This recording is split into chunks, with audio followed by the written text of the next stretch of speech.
Hello friends, welcome to the channel simplifying biotechnology.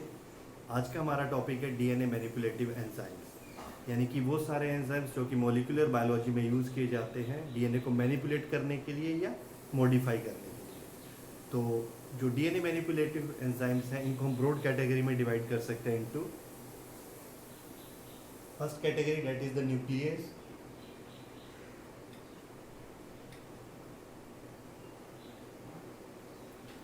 Second is ligase.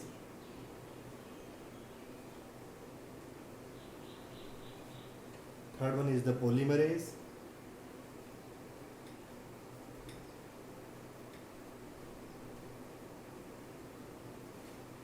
And the fourth one we can say as the modifying enzymes.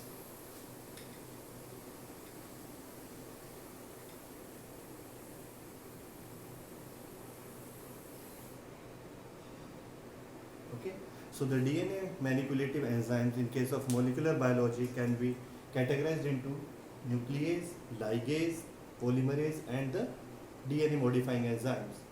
So nuclease basically degrade or digest your DNA molecules. Nuclease basically digest the DNA molecule. Ligase seal up the gap.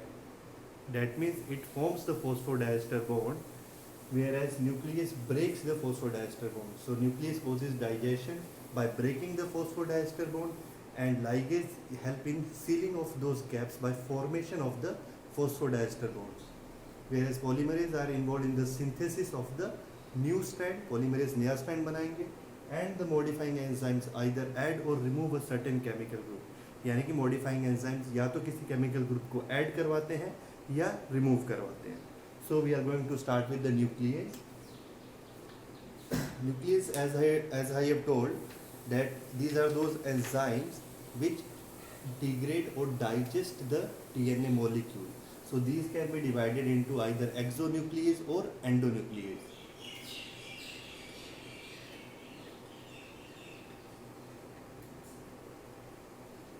Okay, so nucleus can be divided either into exonuclease or endonuclease.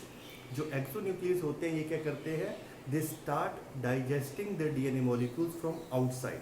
Okay, तो जो exonuclease है ये बाहर से digest करना start करता है, whereas the endonuclease makes cut with in the DNA molecule. So diagrammatically थोड़ा ज़्यादा क्लियर होगा. जो एक्सोन्यूक्लियस होता है, फॉर एग्जांपल ये अगर आपका डबल स्ट्रैंडेड डीएनए मॉलिक्यूल है, तो जो एक्सोन्यूक्लियस है ये आपका बाहर से डाइजेशन स्टार्ट करता है, यानी कि ये यहां से रिमूवल स्टार्ट करेगा and the movement will be towards the centre. यानी कि बाहर से रिमूव करना स्टार्ट करते हैं न्यूक्लियोटाइड्स को towards the centre. Whereas जो एंडोन्यूक्लियस होता है ये क्या करता है, it can make a cut within a double stranded DNA molecule. यानी कि ये अगर आपका कोई डबल स्ट्रैंडेड डीएनए मॉलिक्यूल है, तो जो एंडोन्यूक्लियस है ये आपका with in the molecule cut generate करेगा, यानी कि ये आपके डबल स्ट्रैंडेड डीएनए के बीच में कट देगा. That is your endonuclease. Whereas exonuclease starts digestion from outside and moves towards the centre. Okay, तो एक्सोन्यूक्लियस बाहर से डाइजेशन स्टार्ट करते हुए अंदर की साइड जाता है, whereas endonuclease will make a cut और digest the double stranded DNA molecule from within इन द स्ट्रैंड. Okay, so this is the basic difference between the exonuclease and endonuclease. अब हम बात करेंगे different types of exonuclease. Okay, तो जो exonuclease है इसके हम एग्जाम्पल जो स्टडी करेंगे that is BAL31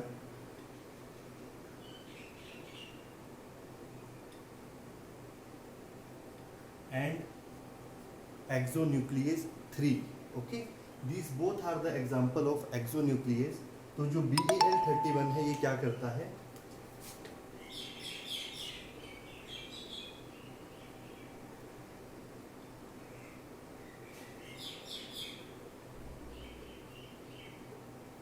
जो BAL31 है वो दोनों स्ट्रैंड से साइमल्टेनियसली रिमूवल करता है, यानी कि ये दोनों स्ट्रैंड से फोस्फोडाइस्टर बॉन्ड को ब्रेक करेगा, resulting in the freeing of your nucleotide molecule, यानी कि ये आपका दोनों स्टैंड से फॉस्फोडाइस्टर बॉन्ड ब्रेक करना स्टार्ट करता है, resulting in the release of your nucleotide molecule. तो ये जो है ये आपका दोनों एंड से डाइजेशन करता है, that is BAL31, where as जो आपका एक्सोन्यूक्लियस 3 है ये जो रिमूवल करता है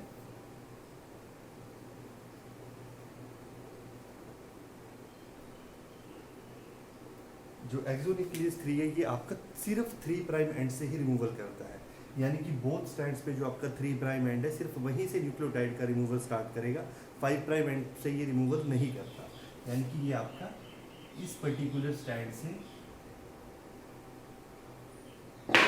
स्टार्ट करता है removal by the breaking up of this phosphodiester bond. और फॉस्फोडाइएस्टर बॉन्ड क्या होता है आपका, ये वो बॉन्ड होते हैं जो कि दो न्यूक्लियोटाइड मॉलिक्यूल्स को आपस में जोड़ता है। Okay, so your two nucleotide molecules are joined with each other with the help of this phosphodiester linkage and your exonuclease और endonuclease, that is broad category of nuclease enzyme, they break those phosphodiester bond. जो exonuclease होता है ये बाहर से digestion start करता है, इसका एग्जांपल है BAL31 एंड एक्सोन्यूक्लियस 3।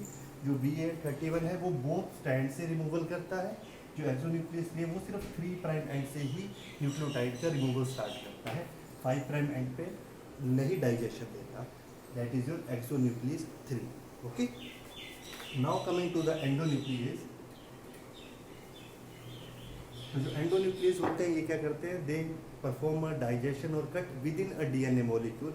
इसमें जो हम एग्जांपल स्टडी करेंगे they are S1 endonuclease, DNase 1 and restriction endonuclease. Okay, so endonuclease के हम 3 एग्जांपल स्टडी करेंगे, S1 endonuclease, DNase 1 and restriction endonuclease.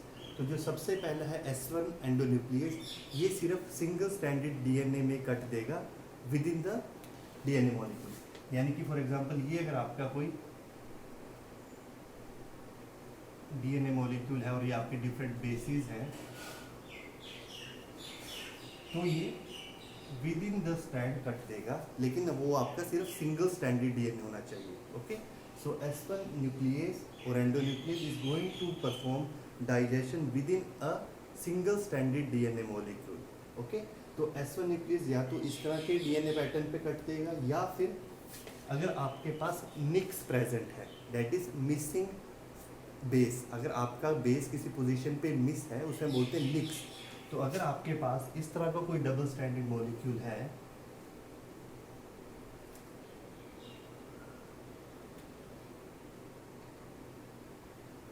A, T, C, G, C, T, C, G, A, इसके opposite जैसे T आ गया, T के A आ गया, C के G है, G के C है, यहाँ पे मिसिंग है G, C and T।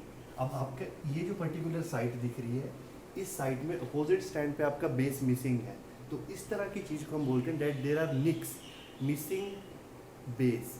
Okay, यहाँ पे आपका बेस मिस है, उन गैप्स को हम बोलते हैं निक्स। तो इस तरह का अगर डबल स्टैंडर्ड मॉलिक्यूल में कोई निक्स प्रेजेंट है, तो आपके निक्स पे भी आपका S1 एंडोन्यूक्लियस वर्क करेगा, क्योंकि ये जितनी पोजीशन है निक्स की, यहाँ पे ये segment is acting as your single stranded DNA। Okay, तो जहाँ पे निक्स है ये आपका सिंगल स्टैंडर्ड मॉलिक्यूल की तरह वर्क करेगा, और इस पर्टिकुलर रीजन पे आपका S1 एंडोन्यूक्लियस वर्क कर सकता है, because S1 endonuclease is going to make a cut only with in the single stranded DNA molecule. Okay, so this is your S1 endonuclease. Now coming to the second one, that is the DNase 1.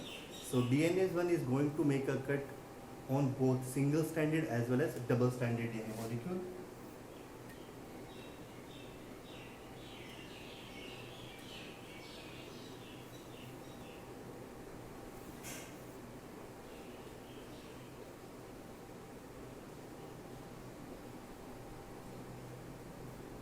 Okay, so your DNase 1 is going to digest both single stranded as well as the double stranded DNA molecule. तो चाहे आपका single stranded DNA है, चाहे double standard DNA molecule है, उन दोनों पे ही आपका DNase 1 एक्ट करता है, but as it is an endonuclease, so it is going to make a cut within the DNA fragment. And last one is your restriction endonucleases. These are also the enzymes which digest only the double-stranded DNA molecule, but at specific sites, which are known as the recognition sites. These recognition sites are the specific recognition points which are recognized by a restriction enzyme. So your restriction enzyme is going to make a cut only within those limited restriction sites on the double-stranded DNA molecule. Okay, so your endonuclease, that is S1, is going to digest only the single-stranded DNA molecule. DNase 1 is going to digest both single as well as double-stranded DNA molecule, whereas restriction endonuclease is going to digest only the double-stranded DNA molecule. Okay, so this completes our nuclease section, which comprises of both exonuclease as well as the endonuclease, and these are the enzymes which digest your DNA molecule by breaking the phosphodiester linkages.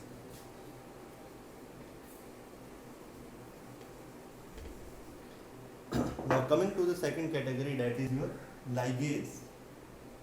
So these ligase enzyme, these seal the gap by formation of the phosphodiester bond. Okay, so these perform the reverse action of the nuclease.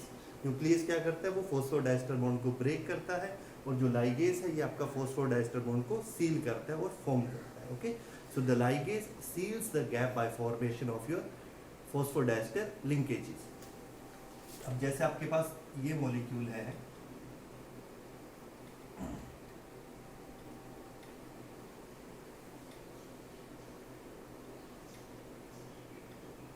For example ATCGC TAGCC G and T.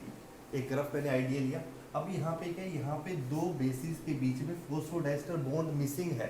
Okay, तो जो ligase है ये इस phosphodiester bond को बनाने में help करेगा.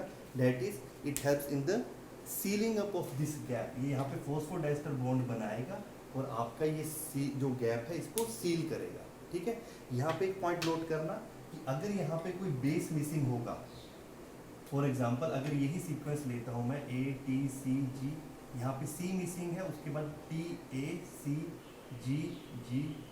यानी कि ये जो पर्टिकुलर बेस है, अगर ये बेस यहाँ पे मिस होगा तब इस पे आपका लाइगेज वर्क नहीं करेगा. यानी कि अगर वहाँ पे कोई निक है, ये निक क्या होता है, आपका मिसिंग बेस, अगर वहाँ पे कोई बेस मिस है तब वहाँ पे आपका DNA लाइगेज वर्क नहीं करेगा. DNA लाइगेज सिर्फ और सिर्फ आपका फोस्फोडाइस्टर बॉन्ड को बना के सील करता है गैप को. जैसे यहाँ पे था कि आपका बेस प्रेजेंट है लेकिन फोस्फोडाइस्टर बॉन्ड मिसिंग था, तो इस तरह का जो गैप रह जाता है, इस गैप को सील करता है आपका DNA ligase bye formation of the phosphodiester bond. Okay, तो अब यहाँ पे दो तरह की कंडीशन आ सकती है. एक तो यही हुआ कि आपका सिंगल स्ट्रैंडेड DNA मॉलिक्यूल है जिसको ज्वाइन करना है, एक होगा आपका डबल स्ट्रैंडेड DNA मॉलिक्यूल. ठीक है, सिमिलर कंडीशन, यहाँ पे आपका बेस प्रेजेंट है. अब इनके बीच में आपके फोस्फोडाइस्टर बॉन्ड की फॉर्मेशन करवानी है.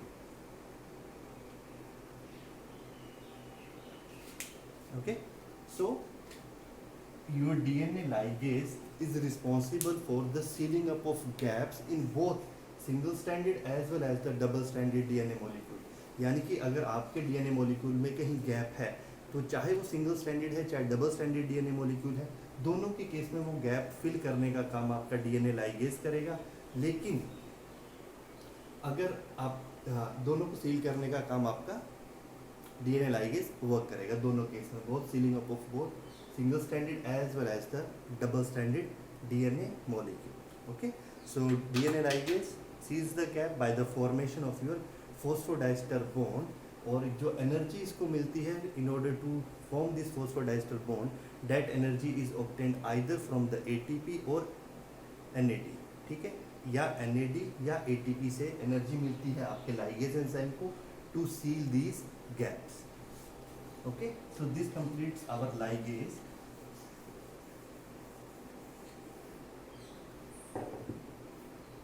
Now comes our polymerase. So polymerase enzyme is the one which synthesize the new strand on the basis of the complementarity. यानी कि आपके पास एक कोई पुराना स्ट्रैंड है उसके कॉम्प्लीमेंटेरिटी ये नए स्ट्रैंड का सिंथेसिस करेगा. So polymerase results in the formation of the new strand on the basis of complementarity to the original strand. लेकिन इसके सिंथेसिस के लिए उसको एक सर्टेन सेगमेंट ऑफ न्यूक्लियोटाइड्स चाहिए जिसको वो एक्सटेंड करेगा. Okay, so it can't start the synthesis of new strand de novo, but it requires a certain primer sequence which is extended by the DNA polymerase in order to synthesize the new strand. For example, now we are studying about the polymerase. तो जैसे ये आपका original strand है,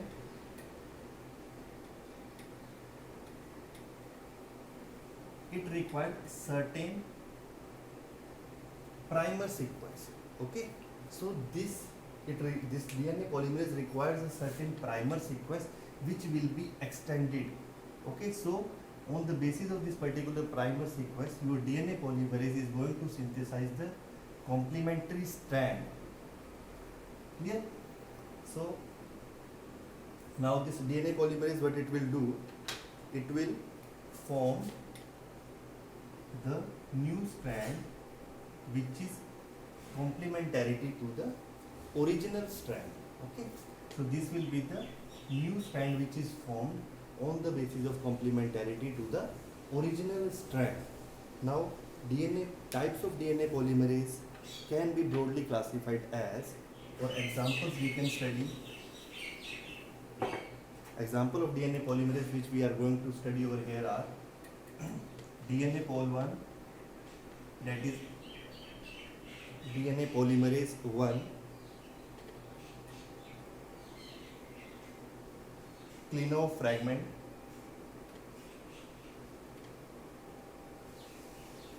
and the third one is reverse transcriptase.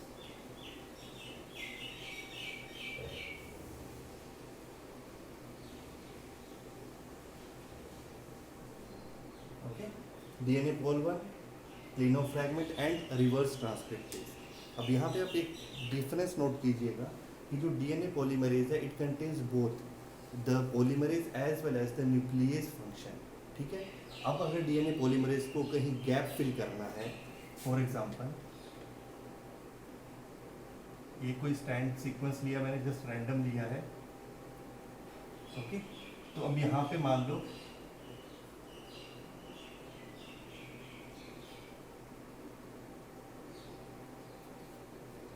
Okay, अब आपके DNA polymerase 1 को अगर ये गैप फिल करना है तब वो क्या करेगा, as it contains both the polymerase and nuclease function, तो वो यहाँ पे फिल तो करेगा, यानी कि यहाँ पे वो अपोजिट, तो इसके कॉम्प्लीमेंटरिटी जो सीक्वेंस आना था वो ऐड करेगा, लेकिन ये फर्दर उसके बाद रिमूव करेगा, यानी कि यहाँ से इसको रिमूव करेगा और वही सेम चीज वो रिपीट करेगा.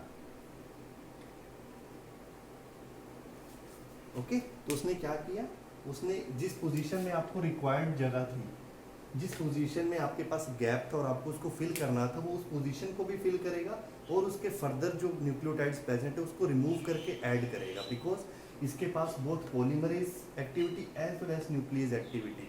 तो डीएनए पॉलीमरेज आपका क्या करेगा, गैप को फिल करेगा, लेकिन उसके बाद जो फर्दर एक्सटेंशन है उसको डिग्रेड करेगा और नया जो आपका स्ट्रैंड है उसको दोबारा से सिंथेसाइज करेगा on the basis of complementarity to the original strand.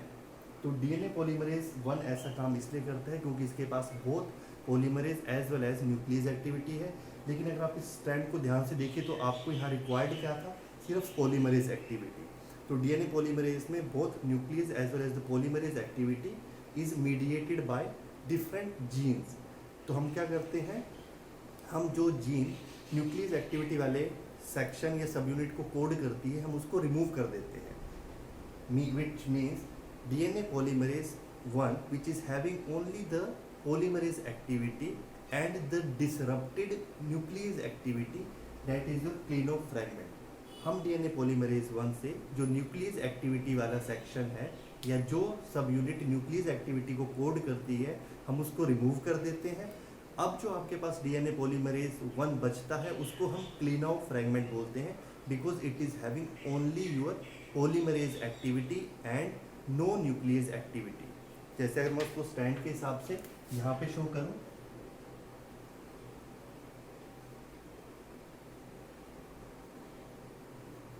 अब जैसे यहाँ पे मेरे को ये 3 बेसिस की जगह चाहिए थी,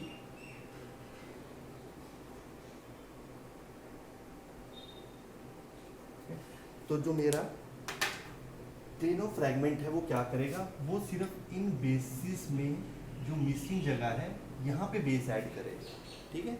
जबकि पॉलीमरेज 1 क्या कर रहा था, ये तो ऐड किया लेकिन उसको फर्दर इनको रिमूव करने के बाद दोबारा से स्टैंड बनाया उसने। और जो क्लीनो फ्रैगमेंट है इसमें सिर्फ पॉलीमरेज एक्टिविटी है, यानी कि ये जो गैप्स हैं उनको फिल करेगा, उसके फर्दर नहीं छेड़ेगा, क्योंकि वो आपका करेक्ट सीक्वेंस अटैच हो रखा है on the basis of complementary to the original strand, ठीक है। तो डीएनए पॉलीमरेज 1 की बहुत polymerase as well as nuclease activity हुई, क्लीनो फ्रैगमेंट की सिर्फ पॉलीमरेज एक्टिविटी हुई and no nuclease activity. And last one is जो रिवर्स ट्रांसक्रिप्टेज। रिवर्स ट्रांसक्रिप्टेज क्या कराता है, ये आपका आरएनए से cDNA सिंथेसाइज कराता है। सो reverse transcriptase is responsible for the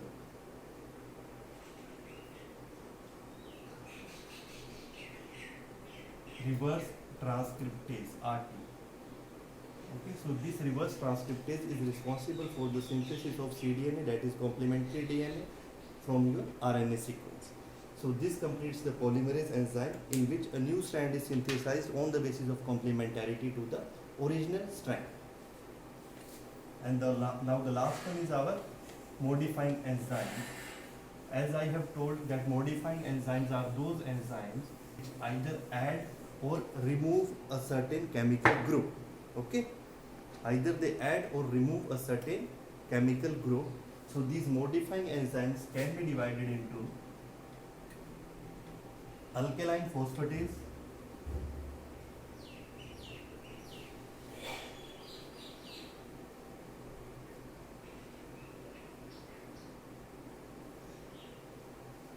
polynucleotide kinase,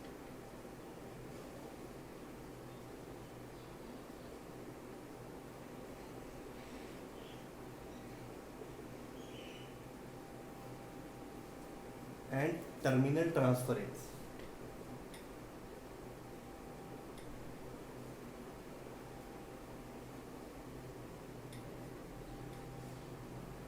Okay, so your modifying enzymes are those which either add or remove a certain chemical group, and these can be divided into alkaline phosphatase, polynucleotide kinase, and the terminal transferase.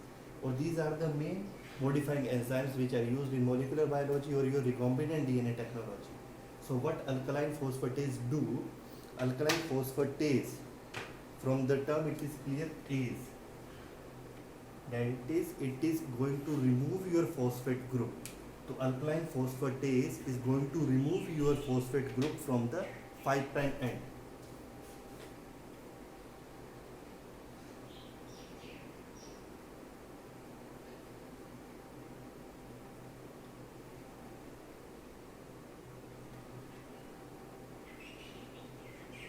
Okay, so this is your 3' OH group, 5' phosphate group.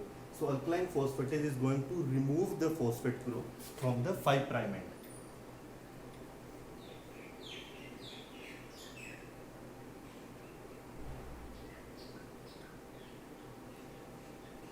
Okay, alkaline phosphatase performs the function of removal of phosphate group from the 5' end, whereas polynucleotide kinase performs the reverse action, that is it is going to add phosphate group at the 5' end.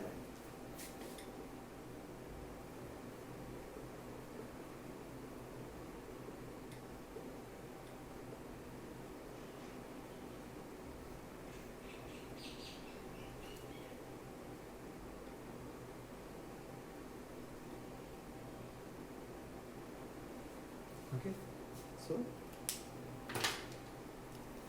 it is going to remove and it is going to add.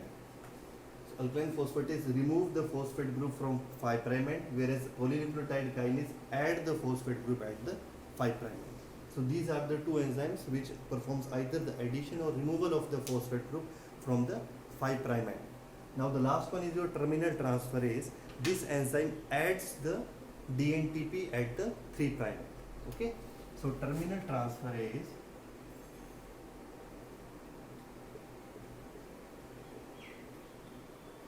terminal transferase enzyme adds the DNTPs, whatever DNTP, for example, if you are using adenine, then it will make a poly A tail at the 3' end, and if you are using cytosine, then it is going to add a poly C tail at the 3' end. So terminal transferase is going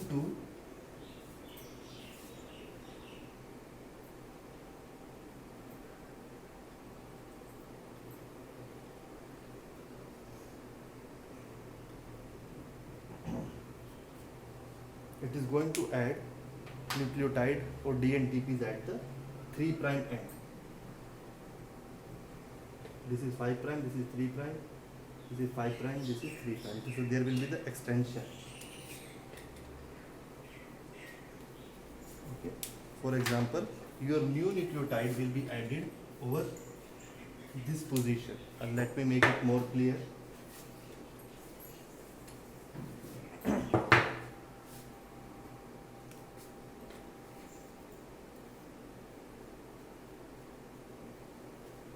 Now at the 3' position, at this position, your new nucleotides will be added. Okay, so this terminal transferase, it is also known as the terminal deoxynucleotidyl transferase. That is terminal deoxynucleotidyl transferase. It is going to add your DNTPs at the 3' end, and whatever DNTP you are using, it is going to make a poly tail of that particular DNTP. Okay, so your DNA manipulative enzymes can be categorized into nuclease, ligase, polymerase, and modifying enzymes. In the case of nuclease, there are two, that is exo and endonuclease. Nuclease is going to break the phosphodiester bond. Ligase is going to seal the gap by formation of phosphodiester bond. Polymerase is going to synthesize a new strand, and your modifying enzymes are either adding or removing a particular chemical group. And these